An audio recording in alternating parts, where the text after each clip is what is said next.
Well, if you can manage to tame this creature, one that not even a real man can get close to, if you prove you're still good for something more than just making a fool of yourself, I'll give you everything I possess. The phrase was delivered like a public condemnation. It was not meant as a challenge. It was a direct, calculated assault intended to wound in front of everyone. The laughter followed immediately after, loud, scornful, and heavy with disdain. Some men were bent double, overcome with uncontrollable laughter. Others clapped their hands as if it were a spectacle staged solely to humiliate. There was pleasure in their cruel mockery. They called the old man useless, completely finished, a mere dead weight. They claimed he couldn't even manage his own life, let alone confront a creature that had already brought powerful, strong men to their knees. Every single word was a painful blow, and every single laugh a sharp, cutting blade. The entire corral was transformed into a cruel stage of pure brutality. Disgusted glances were cast all throughout the room. Anxious bets were being whispered, and venomous comments spread like a cloud of smoke. No one truly believed in a miracle. No one was expecting any redemption. Everyone was simply waiting for the precise moment of the fall.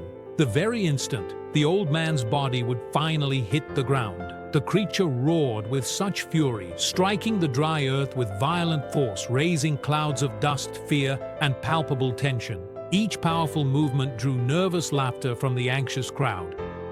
"You're going to die," they'd say, without shame. "It all ends today," they'd mock, like judges of a destiny already sealed. The old man just stood there, listening to every word. He didn't respond. He didn't defend himself. He didn't offer an explanation. He simply took a deep breath, as if carrying an ancient weight in his chest. And then he stepped forward. The sound of their laughter slowly started to fade a little. And then they took one more step. "Oh, just look at this right here."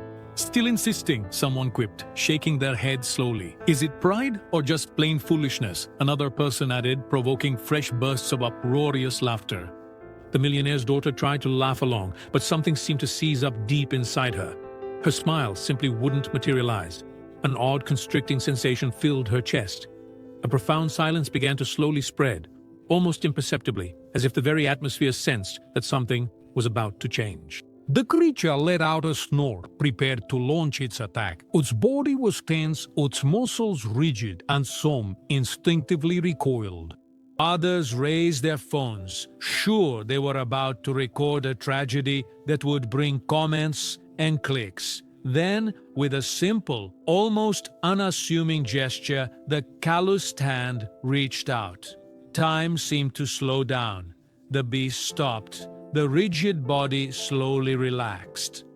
The eyes, which had once been burning with fury, slowly lost their angry gleam.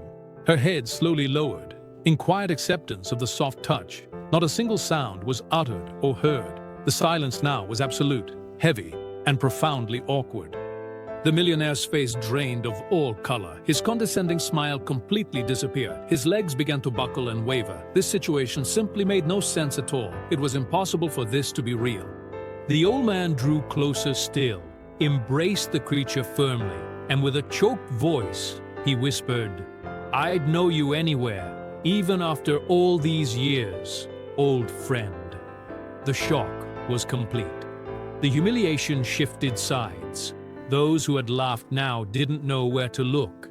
Their words died in their throats. The man who placed his entire confidence in money alone came to understand, much too late, that he had been utterly defeated in the presence of everyone, not through superior strength, nor through greater riches, but by something he had never truly acquired: genuine respect. Because it became evident right there that those who humiliate others today might find themselves insignificant tomorrow. If you truly believe that God exalts the humble and brings down the proud, then please type Amen right now in the comments section. Also, please let us know which city you are watching from, so that this important message can reach even more people.